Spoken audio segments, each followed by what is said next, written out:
This podcast is sponsored by nobody. Hey, dudes. This is Marianne Walter, Deanne from the original Toolbox Murders. You're listening to Tommy Throwback Kovac on Splat from the Past. You may get some masturbatory pleasure. Hey, dudes! Welcome to Splat from the Past, the only 80s themed horror and sci-fi show where things can get totally radical. Now today, I have got a treat for you, because I will be talking to the gorgeous, the talented, the vivacious Reagan Wilson. You may remember her. She was in the 1970 Grindhouse Horror classic, Mania. Yeah, I had to say that slowly because it's funny. I've been wanting her on the show for a long, long time. I wanted her for the 50th anniversary in 2020, but I couldn't find her. But then I did find her, and I'm so excited. And she was also in the October 1967 issue of Playboy. And she had these amazing Zelig-like moments in show business back in the 60s. She was on a Johnny Carson special. She was on Laugh-In. She guest starred on The Big Valley, The Beverly Hillbillies, The Jack Benny Show. Beverly Hillbillies and Jack Benny Show is not specific on her IMDb, but it is mentioned in her bio, so I want to ask about those. And then after a certain point, she got out of the business, and she became a rug store mogul with her husband. They run a store called Topanga Rugs in Los Angeles, and we're going to talk about all of that as well. And it's going to be a great conversation. She goes by her real name, Diana, now. I'll find out where Reagan came from. So yeah, here is my interview with Reagan Wilson. Hey, Diana, welcome to the show. How are you today? Very good. Happy to be here. Yes, this is such a great honor. I can't tell you how long I've waited to talk to you. Thank you so much for taking the time today. Okay, my pleasure.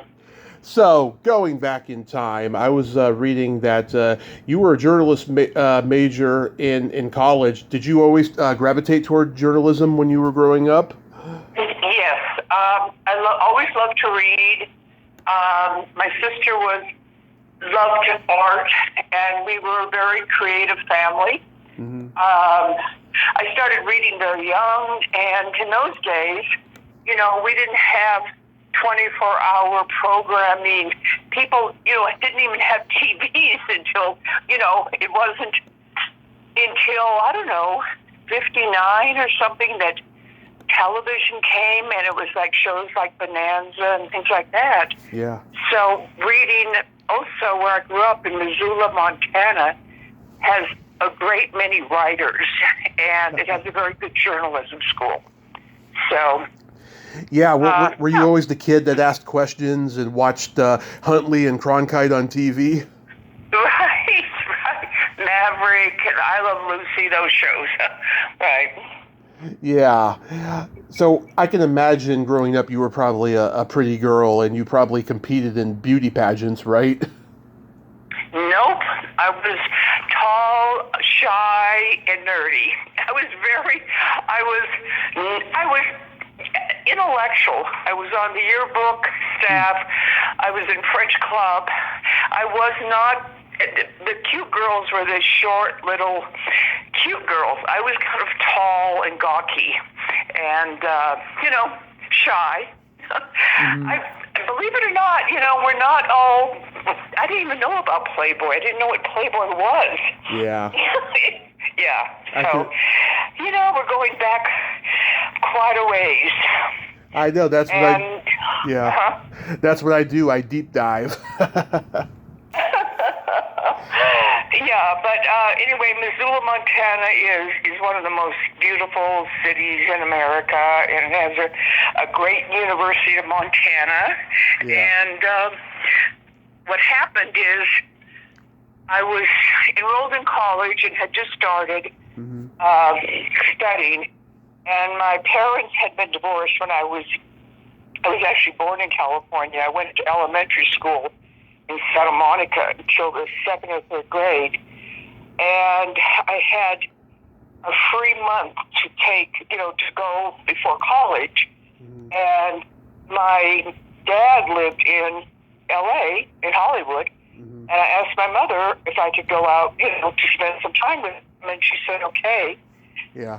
So I took a bus, a Greyhound bus with my girlfriend, and moved in with my dad. And I got a part-time job in an insurance company. Mm-hmm. And the other girls were, young like me, and I was wearing these, conservative Montana clothes. Yeah. And they said, come on, we'll take you shopping. And before you know it, I'm wearing mini skirts and got, a whole different look going on, which I really loved. And I was somewhere, actually at a drugstore, and a photographer came and asked me if I would like to do some modeling. And I had never modeled before. Mm-hmm. But that started my modeling career, and I didn't go back to Montana. I just continued to model. And I was asked to be in Playboy, which I didn't know what Playboy was. Yeah. And I'm sorry I didn't do it earlier, because when I went to the Playboy offices on Sunset, the photographer was Mario Casilli, who is one of the greatest photographers. Mm-hmm. And he said, okay, we just go into the dressing room and come back without clothes on. I said, what? I mean, I said, what? I couldn't do it. So, but a year later, I had started to do some bathing suit modeling, and I worked with Peter Gowland. So I was much more comfortable. And I ended up submitting my pictures through another photographer, and I was accepted, and that's how it started. Wow. And so you were born Diana, but then you changed your name to Reagan? Reagan. Yeah. My birth name was Diana Wilson, mm-hmm. Diane Wilson, and I found that I really, really loved acting. So I started acting school, and I was getting some small parts. And one of the plays we were working on was a King Lear, mm-hmm. and he had 3 daughters, one of whom was Regan or Reagan. Yeah. And I said, this is a name that people will not forget. It wasn't because of Ronald Reagan. So I changed my name to Reagan Wilson. Yeah, it's very Irish, I have to say. Yeah, but so that era was so much fun. I mean, we're talking about the 60s and the mm-hmm. 70s. It was a lot easier than now, I think, to get work if you're a young beginning actress. Mm-hmm. I think today it's a lot more difficult. Absolutely. Yeah. Mm-hmm. Yeah, so I collect old Playboys, and I have that one, the man's legs with the plastic doll on the ground next to him. Oh, yeah. You have a lot of Playboys yourself? I have a lot of them, yes. I started collecting, as a teenager and stuff. I never had a subscription, but I would just go to, like, the local liquor store and get them, as I turned, older, Mm-hmm. And guys at school would bootleg them to me and stuff, so, yeah. And, yeah, your issue made it all the way to outer space on the Apollo 12 mission. Yes, actually, Tommy, that was the calendar shot that was taken. Yeah, and I didn't know that it was taken until there was an article in Playboy that said Playmates on the Moon, because 2 other Playmates went also, and it was the scientists at NASA that downloaded and put them on, Pete Conrad and Ellen Bean. Mm-hmm. And they didn't see it until they were on the surface of the moon. And they're going to their cufflink through all the scientific data, and they both start like laughing and jumping and going backwards in the moon, and they thought it was moon whatever madness, and they were just laughing. And no one knew about it until years later. Yeah, that is crazy. So, yeah, Pete Conrad brought it. I saw a picture of him. I wasn't familiar. He looked really strange. He looked very strange? Yeah, he just had these weird kind of eyes and just, not a very like happy-go-lucky demeanor. Well, E! Entertainment was doing episodes on Playmates from each decade. And so the 60s, it was, oh God, this is maybe 15, 20 years ago. It was a long time. Yeah. And so the 60s segment was very popular, and they arranged that I would be taken to Pete Conrad's Jet Propulsion Laboratory in Newport Beach and meet him and the engineers, and they were working on some, I don't know, technical propulsion that would fly from the U.S. to Japan on it was very advanced. And so Pete and I had lunch and talked about the trip, and then I met his wife, very lovely, and she had the cufflink that she brought with her. Yeah. And it was awesome to see because it still had the moon dust on it. Right. Yep. Yeah, it was an honor. And, he died in a motorcycle, driving his motorcycle. Wow. And just very, not speeding on the highway in a country road, and the name of the road in Spanish was the moon. And it was an instant accident. It was very strange how he died. It is very strange. Wow. Yeah. Did you get to know Hugh Hefner? Did I what? Did you get to know Hugh Hefner? Well, yes, of course. I didn't meet in that time. Playboy was still in Chicago, so the Playmates that were photographed in L.A., most of them were in L.A., were flown to spend time at the mansion, and I was very thrilled, flew and stayed at the mansion, and they took us in a chauffeur to all the different, everywhere we wanted to go. I was in the Blue Room, and the room next door was Victor Lowndes. He was in, all the different colors. And I don't even remember if I met Hep on that trip, but then when he moved to California in the mansion, and then we go up there, and he was with Barbie Benton, who I knew. So, I'd be up there for parties, and, I didn't go up there a lot, but I did go up there at that time, and he knew me and I knew him, and he asked me out once, and I said I had a boyfriend, and he was very nice. He said, okay. Yeah. All this kind of controversy, that wasn't the case at all when I was a Playmate, so. Yeah, my dad, oh God, he loved Barbie Benton. That was his favorite of all the Playboy girls and stuff. I have a lot of unproduced brothers and sisters because of her, I think. Oh, you love Barbie. She was sweet. Very sweet. Yeah. Very nice. Yeah, she's sweet. So when you're studying acting, like, who's your acting teacher? One was Estelle Parsons. Oh, yeah. Who had a very... Yeah, you've heard of her. Of course, yeah. Well, she can't still be around, right? I mean, she must have passed. Let me look it up. No, she's still alive. She's 95. Wow. Yeah. Oh. So Estelle Parsons, who else did you study with? Walter Bickel, who was at Columbia at that time. And they had a school when Columbia still had its talent division and actors under contract. So I lived in West Hollywood, and I was working. I never was a bunny, but I was working as a waitress. I just didn't want to be a bunny. I don't know why. Because they made a lot of money, but I couldn't stand the costumes. So anyway, I started at Columbia Acting School, and it was very rigorous. It was from 9 to 1, 5 days a week, and we had to do scenes. A lot of dialogue had to be memorized.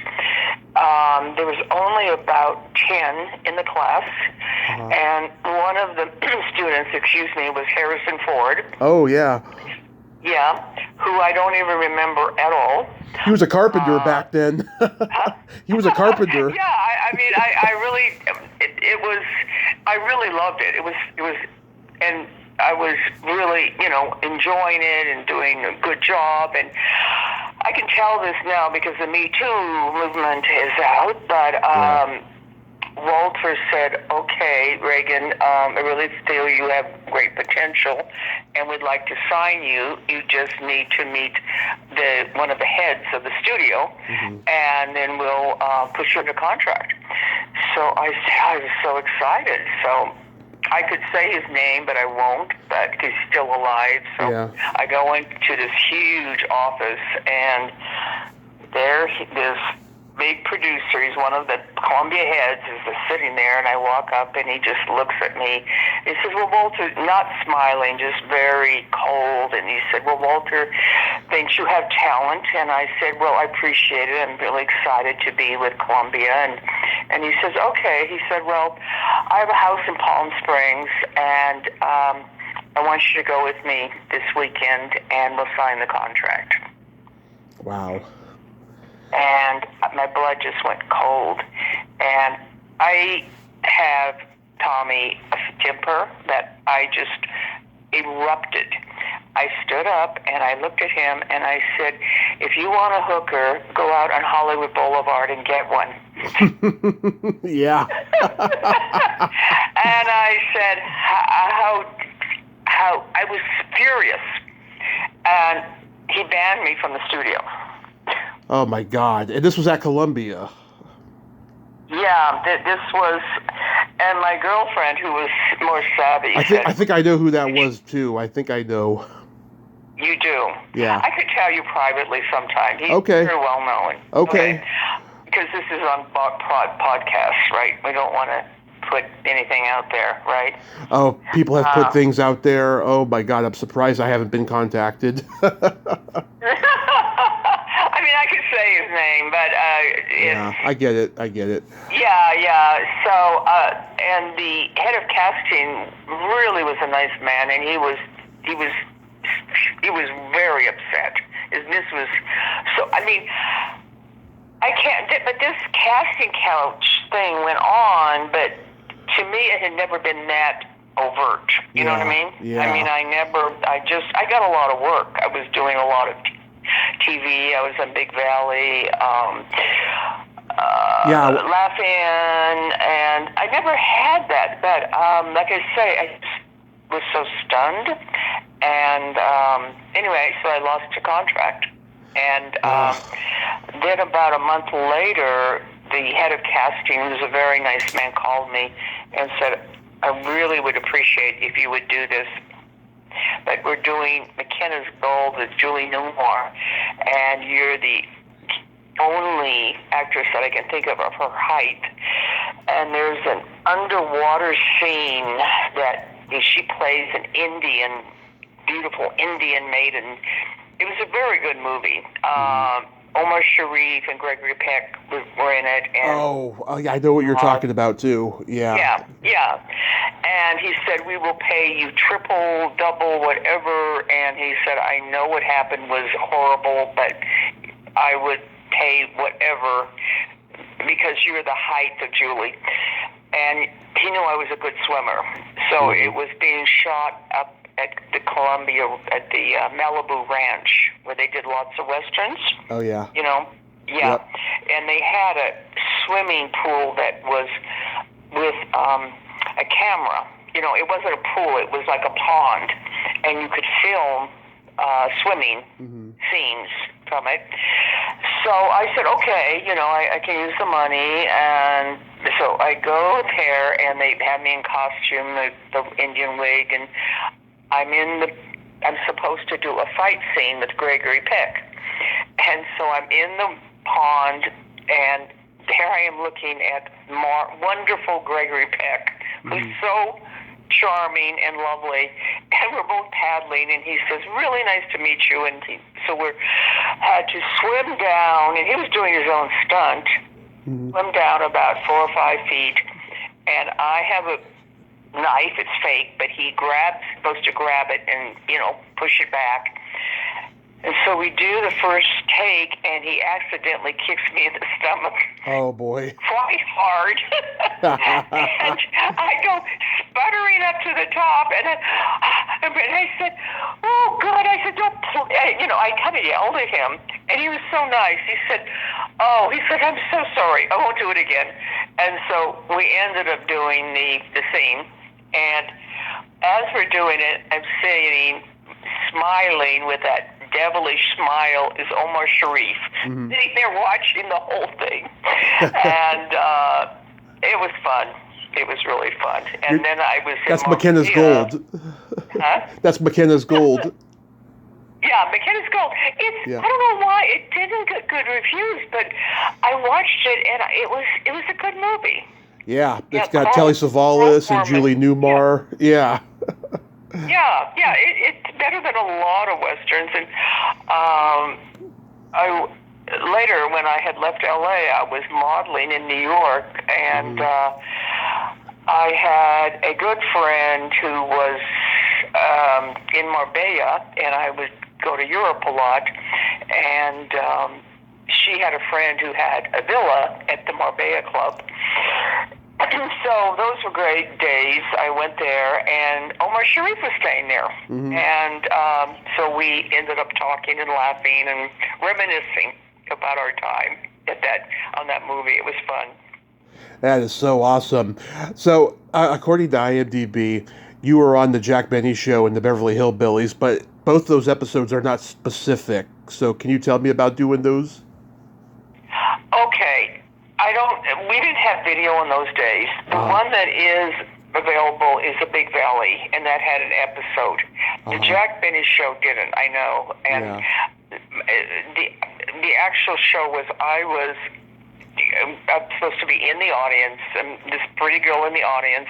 He's on the stage. It's live. And then he's talking about his violin, how fabulous he is on the violin. And he says, well, let me tell you.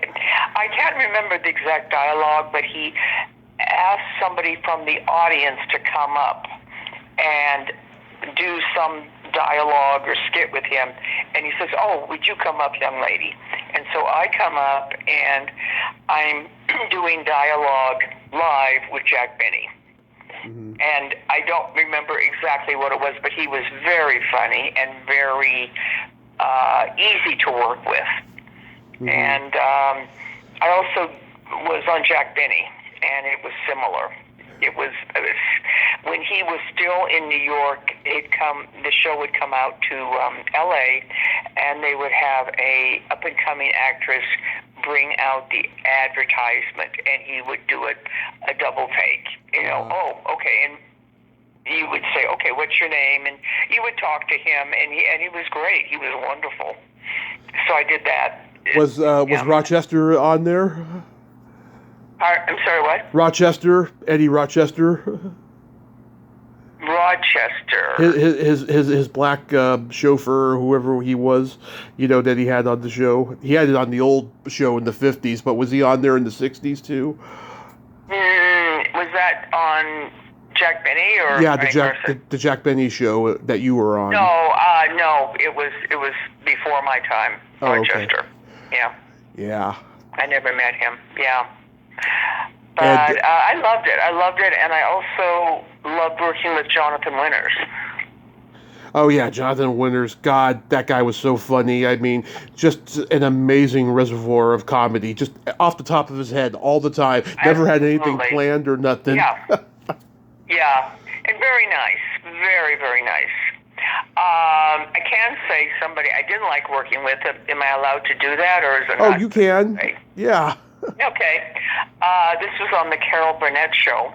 And again, it was some sort of skit that we were dressed in costumes, and I was like a showgirl, and there was a bunch of us. Carol Burnett was a doll. Really nice.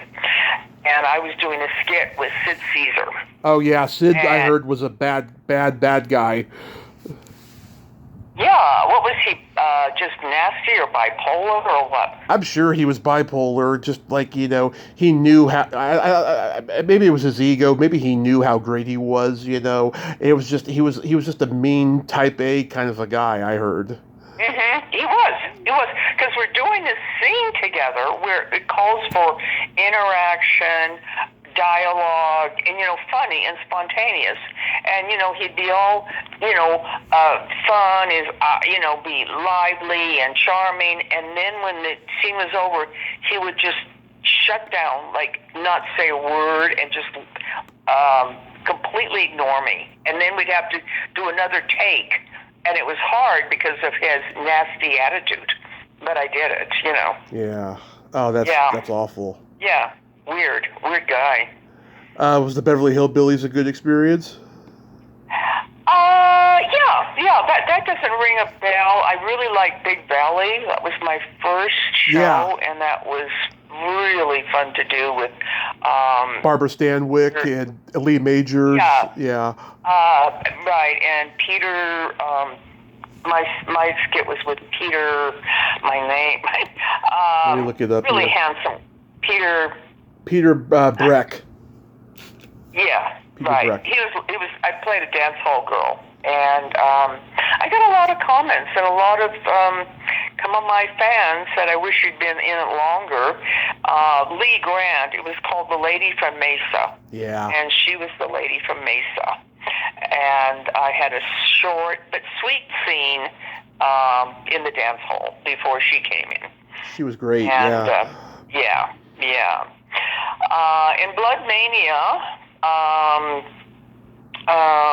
actually, when I look back on it, it had some moments.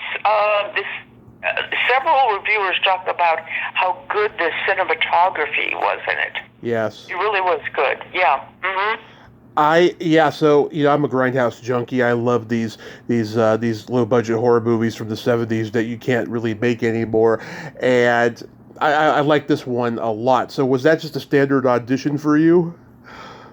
You know what? My memory is so bad. I don't remember how I even got the part. I have no recollection of how, it came about. The other shows I remember, but somehow or other I auditioned somewhere, and I was chosen for, the part with Peter Carpenter as the lead. And it was shot, they had a great location. It was a beautiful one of those old houses in the Hollywood Hills. And it had some production value, I feel.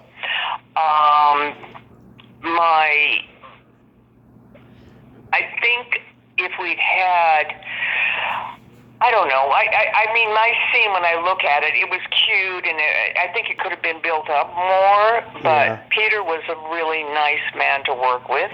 Yeah. And when I look at the reviews, it actually made money. And that actor who was in The Godfather, that was one of his first. Alex Rocco, it was one of his earliest movies. And just like in The Godfather, he's a lawyer in this. Right. And he was good. He's good. And I didn't have any scenes with him. So I basically had scenes with Peter. And I was lost track with him. And I was surprised to see he died in a mysterious manner. And no one seems to know how. Yeah, that was tough. Robert Maxwell got replaced by Gary Graver halfway through filming. Do you remember anything about Gary Graver? He was the cinematographer, of course. No, I don't. That guy had an interesting career. He was Orson Welles' protege, and then got into the porn world, and then he started directing Grindhouse movies, and sometimes being a cinematographer for other people on Grindhouse movies. That's an interesting career, huh? He was Orson Welles, and then he got into protege, and then he got into porn? He was Orson Welles' protege. Yeah, I think he photographed like one of his like experimental films or something like that, or maybe several. I don't know. I had to look it up, but he was his protege. Yeah. Oh my! So he was originally the cinematography on Blood Mania. Yeah, Bob Maxwell got fired halfway through filming, and Gary Graver, he took over. Oh, and I don't know. I don't know the politics. I don't know why he was fired. Do you? I mean, I have no idea. It's not yeah, written on the internet. Um, yeah. but what did you think of this script? Because it's this weird, incestuous melodrama laced with horror from the psychedelic campiness of the opening till the finale, you know? Yeah, I personally didn't think that Maria was a good choice for the actress. Uh-huh. That was my opinion. Uh-huh. I seemed like the nurse had more of a part in the whole thing. Oh. Nurse, whatever her name was, Yeah, she was funny. I actually yeah. reached out to her not too long ago because she was in a bunch of movies I like. Yeah, I think it's Leslie Sims is her name. Okay. Yeah, yeah. Whoa! So she went on and did a lot of work, huh? Oh yeah, she was in The Long Goodbye, which was a Robert Altman movie with Elliot Gould. She was in The Last American Virgin, where she was a teacher. She's done a lot of good stuff. Yeah, she was a good character actress. Yeah. Yeah, but she was good. But was Maria at least good to work with? Yeah, she was. I mean, I don't even remember that we had many scenes together. I mainly had the bathtub scene with Peter, and then with this, what was his name? Alex something. He played the bad guy. Oh, yeah, let me look him up. Yeah. I forget his name. Yeah. How did you? Yeah. Yeah.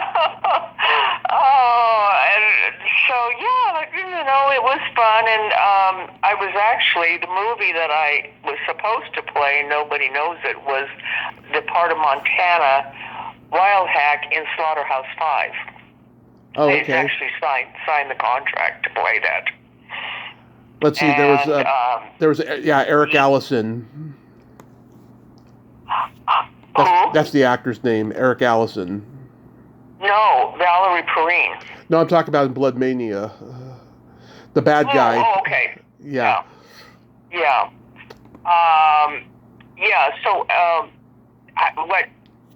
as you know, things can happen in LA that are so out of the blue. There was a huge casting call for the part of Slaughterhouse 5, which was being produced by George Roy Hill and Paul Monash. Mm-hmm. And they tested everybody. It went on for a long time, and I tested with Michael, the lead, and I must have done 5 or 6 readings. It went on for, 4 months, and they were testing and testing, and finally I got the notice from Paul that they were going to use me. And I had my dates, I had everything, I had the dialogue, and then I got a call from Paul over the weekend, and he said that George Roy Hill met Valerie Perrine somewhere, I don't know where, and thought she had more of a available sexy quality than I did. And he said, I disagree, I really wanted you, but he had creative control. So that's what happened. They paid me, but she got the part. I reached out to her about 5 years ago, and she has Parkinson's now, and she chatters when she talks, and she told me, she's like, if I didn't have this horrible disease, I would so do your podcast because I love my fans and I love talking about my work. I thought that was so sweet. Mm-hmm. Yeah, it's tragic what happened. Yeah. And I thought she was really good in Lenny Bruce. Oh, everything. She was Miss Teschmacher in Superman, and she did a lot of good stuff I like. Couple more things I want to ask about Blood Mania, though. When you had the rape scene, was that a tough scene to film? No. No, it wasn't, because the actor, I knew it wasn't really a rape. Yeah. And, I'm on a set. He's not going to rape me. But he was cute, and he didn't hurt me. He just kind of grabbed my bra and pulled me. And he could have been very rough, but he wasn't. I've done some things where I was in some show, and I was supposed to be slapped lightly, and the actor was inexperienced and really slapped me hard. So it wasn't like that. It was, controlled. It was an over the top scene, but you still feel bad for your character because he critiques you afterwards, and it's just so disgusting and horrendous that whole scenario. But you left your bikini on. I noticed. Was there talk about you going full nude? In the rape scene, I was wearing a sweater. Yeah, that's what I mean. Oh, no, I don't remember that. Who did the critique about the rape scene? He did. Like after he rapes you, he says you weren't that good or something like that. It was just awful what he said. You mean the actor? The actor, yeah, like after, he rapes you in that scene, he critiques, how you were and stuff just to, make you more, feeling bad about yourself after that. That was just a horrible scenario there. But he never really went on to do anything, this guy. No, I don't recall, no. I don't even know where it came up because, where was it? Was he interviewed somewhere and he said I was... No, not in real life, in the movie. Okay. Sorry. No. I laughed. First off, if someone badmouthed you in real life, I would never bring that up because that's just not polite. But in the movie... Oh, God. Yeah, no. No, he was a nice guy. My mind just, Alex, I think that comes to mind, something like that. But I don't know. It was fun. It was a fun movie, and it had sort of the I guess it was the cinematographer. I don't know why he got fired because the photography was really very good in it, I think, don't you? I do think he did a great job with it. Even though it's grainy and it has that 70s look, it's meant to because that's how long ago it was, and plus it was a low-budget movie. So, it does look great. It holds up. Yeah, right. So, despite... golly, I enjoyed the work I did, and I wish I had done more, but, at a certain point where I was... could have gone on. I got an offer in New York to shoot this film called Pepper Burns, and it really wasn't released here, but it was a lot of fun. And I was a female spy, and then they had a helicopter scene, and it was released in Germany, but I don't think it was released here. There was some nudity, not much. Is that Running with the Devil? I don't know what that is. That's the last credit on your IMDb. Could it be that movie? Who knows? No, it couldn't be that one. Okay. But anyway, what happened is I had a girlfriend that was a playmate girlfriend of mine, and she had moved to New York, and she was a pretty successful model, and she introduced me to her agent, and I started getting really good modeling jobs. I lost my playmate look, and all of a sudden, I'm getting trips to Rio de Janeiro, and they really spent money in those days. And the struggling actress, that I had been doing for the last, 8 years, all of a sudden I'm making really good money, and my girlfriend had a beautiful apartment. In those days, rents were not that high, and it was in a beautiful Riverside Drive historical building. She knew the owners, who were very nice, and it was rent control. So I just took this beautiful apartment with a view. It was $300, and I moved to New York. That's what I did, and I just started modeling, and that's when I never was into stage. It scared me, but I said, this is it. I'm going to live in New York, and I'm going to live part of the year in Europe, and I did. And that was the next phase of my career, which was, I missed the acting, but I really liked the traveling and the money that modeling provided. Yeah. So that was that, and that was, a different life completely. But can you tell me about the Johnny Carson special?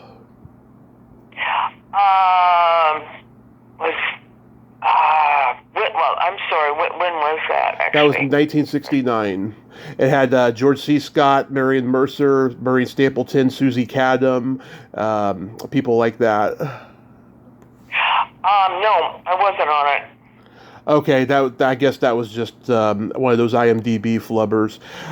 The Laughing Experience, of course, you were on. How about that? A couple times. I was on several times, and it was usually, one of the. You know what? I just recently put laughing on YouTube, and I didn't find it that funny. I don't know why. Really? No one loved it.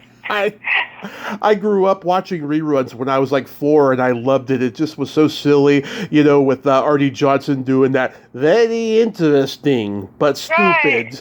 Right. But Yeah. if you look at it now, would you still find it funny?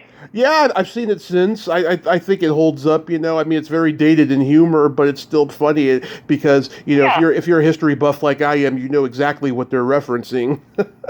Yeah. I was on it several times when Scully Hahn was on, and Rowan and Martin, and Davy Jones. No, I don't remember. It was like one of those group scenes where we're all together and we're, have dialogue, and it was fun. I mean, I don't remember anything real specific about it, though. Yeah, I still think it holds up. There was Ruth Buzzy and Joanne Worley, who's hilarious, and yeah, absolutely. Lots of people. Lily Tomlin. Yeah. I think it's pretty funny. So, what made you want to get into rugs? That's funny. Yeah. Well, I met in New York at a party that my girlfriend, her name was Delilah, my playmate girlfriend. Like I said, we both knew a lot of great people, and we would give parties a couple times a year. Really, she had a fabulous apartment, and we would invite all the single men and girls. Everyone had to be single. And Delilah knew a lot of wealthy Wall Street guys, and I knew more photographers, so we had a really good mix. And one of her friends, he was a big money manager, and he called his friend named Barry. He said, there's going to be a great party. I'm going to send the limo. I want you to come. And this guy, Barry, said, oh, I don't want to go. It's going to be all these gorgeous girls. And he said, no, you're coming. So we go to the party. It's dressy. And I come with a photographer friend of mine. I had just come from Peru. I'd been modeling there. And I walked in, and I didn't really notice this guy because I'm having a great time. But my friend, the party's going on, and Delilah, my girlfriend, said, we're running out of champagne. So her apartment's on the 5th floor, mine's on the 3rd floor. So I said, okay, I'll go down. I get in the elevator, and this guy jumps in the elevator, and he said, I'll help you. And I look, and I see, oh, he's kind of cute. And so we get off to my apartment, go in, and I have a beautiful rug from Afghanistan. And he said, where did you get that rug? And I said, well, when I moved here, to New York, I met this guy named Ira, who's in the rug business, and I got it from him, and he said, that's my partner. So we started talking, and it turned out we knew a lot of the same people. And he had been in real estate, and then he got very tired of it, and he went to Afghanistan in the 70s with his partner, and they were the first Americans to bring rugs and those sheepskin coats from Afghanistan. Yeah. And they very successful, and they started a division of what's called Keelam rugs, which are flat woven rugs, in Patterson Flynn, and they got very big contracts from department stores across the country. So that was who I met, and we fell in love, and we got married a year later. Oh, congrats! That is so awesome. Yeah. And it's been an adventure. We got married. We both love to travel. And, I've always liked people men who are creative. And Barry is also a writer. Mm-hmm. And he's written some great scripts. So, anyway, we got married in Las Vegas, and we had a showroom in Santa Fe, New Mexico. And then we had this was the 80s, and people really spent money, and we had a very successful showroom in Dallas, Texas, and oil prices dropped, and we lost a lot of money, so we moved to LA, and that was where we started a shop called Topanga Rugs. It was I don't know if you know LA very well, but it's before Malibu. It's a really beautiful area. And it was kind of great to be back in LA. We moved into Santa Monica, and I called Cynthia Myers, who'd been a playmate, and I said, "Hey, I'm back." And she said, "Well, call the mansion and get your name on the list of, you'll be on the list for all the parties." So we were invited for the next 20 years to all of the really great New Year's Eve and all the parties, and I reconnected with people I hadn't really known since I was there, and it was great. So we had a great time. That's awesome. So business has grown over time. Did it hit you? Did it hurt you during the pandemic or anything? Well, we moved. What happened is the whole business in LA and the rug business had been changing, and we had visited this place in Mexico called San Miguel de Allende. We lived in Dallas, and it's considered one of the most desirable places. It's listed in Town and Country. It's very cultural. It's very, very beautiful, and it's in the middle of the country. It's not on the beach, but there's a lot of Americans that live here, and actually a lot of showbiz people that you wouldn't really know have homes here. And it's really beautiful, and we have our business now here. And we just we got a very good offer on our place in Santa Monica, and things have just gotten so expensive in LA, Yeah. And I've also lost a lot of friends. Several of my dearest friends from Playboy, Nancy Kelly died, and it changed, LA changed a lot. It's sad. It just wasn't what it was for me. Yeah, this has been probably the weirdest time the whole world has ever been in, but, hopefully there's light at the end of the tunnel, but at least... Well, we moved here a year before the pandemic, and it wasn't as bad because San Miguel, everything is, a lot of the restaurants are open air, and I never got COVID. Some people we knew did, but I would say it was a very safe place to be. So we're here on another adventure, and we like it. It's I miss certain things about LA, but I don't know. I don't think I want to live. I actually like San Diego better now. We go there sometimes. That's the only part of California I'd never been to. I'd never been to San Diego. I'd like to go someday. It's beautiful. It's really beautiful. It has interesting neighborhoods. And La Jolla, I have a girlfriend in La Jolla. The most beautiful beach, kind of the way California, you think of, the La Jolla shores. And we rented an Airbnb in this one area of San Diego that's considered kind of a gay area, but I think it's called Hillcrest. And we just had a great time. And like I said, I have some good friends there, and just have a little Italy, and it's just less congested in LA. I don't know. I have friends in Pasadena that I wanted to visit, but it was 2 hours in traffic, to get anywhere. Yeah. So, Fucking insane. How do you... Real quick, we got to play by Secret Silly Game. This is a series of silly slumber party questions. It's no win or lose. It's just pure fun. And How the game works is I ask you the question, you answer it, and then you ask me that exact same question and I answer it. And feel free to comment on the answers because they might be funny. Okay. Diana, are you ticklish? Yes. And then you ask me. Okay, Tommy, are you ticklish? Oh, yes. But if you tickle me without warning, though, I might hit you in the groin. Okay. All right. That sounds fair. Is your belly button an innie or an outie? An innie.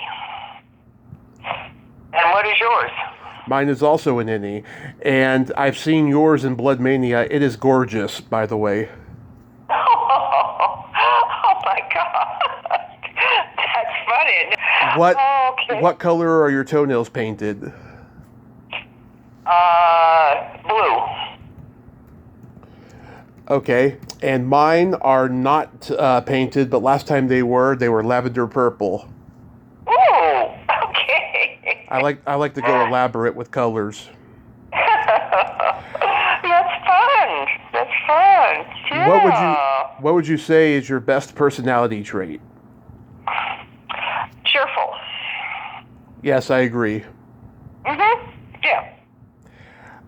My best personality trait, I know you keep forgetting to ask me the question. Yeah.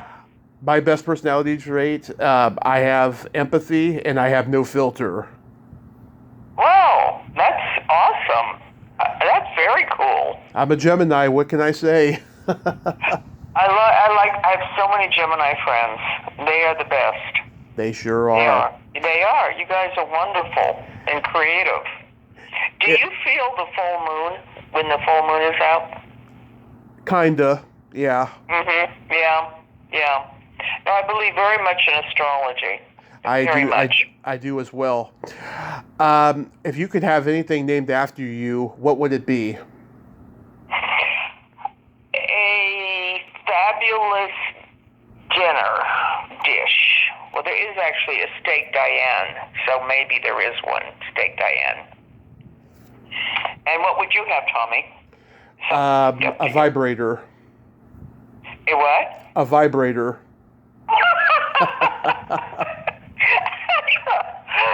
Oh, God. I think you've done this game before. Hundreds of times since 2018. How does this sound? The Tommy Chatsy. That would be the great name for the vibrator. And then my favorite question, is there a stinky smell that just makes you gag? Oh, yes. Greasy, fatty, kind of like fried food. Yeah. You know, if you go into some restaurant, bad grease or something. And you? What's yours? Either farts or feet. Even more gross. Exactly. It could be absolutely awful.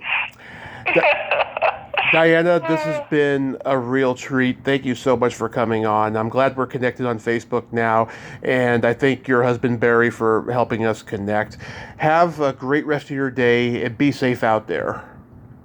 Thank you. Very lovely to talk to you, Tommy. I really appreciate it. I enjoyed it very much. Thank you so much. Okay? Okay. Thank you. Okay. Ciao. Bye-bye. Ciao. Bye-bye. Well, there you have it. Reagan Wilson, ain't she a sweetheart? Oh my God, she is just a bundle of energy and loves to talk, and I'm glad we had that conversation today. If you haven't seen Blood Mania, go watch it. It's such an amazing Grindhouse horror flick. Well, until next time, this is Tommy Throwback Kovac saying, there's no shame in living in the past, because the present sucks. Later, dudes.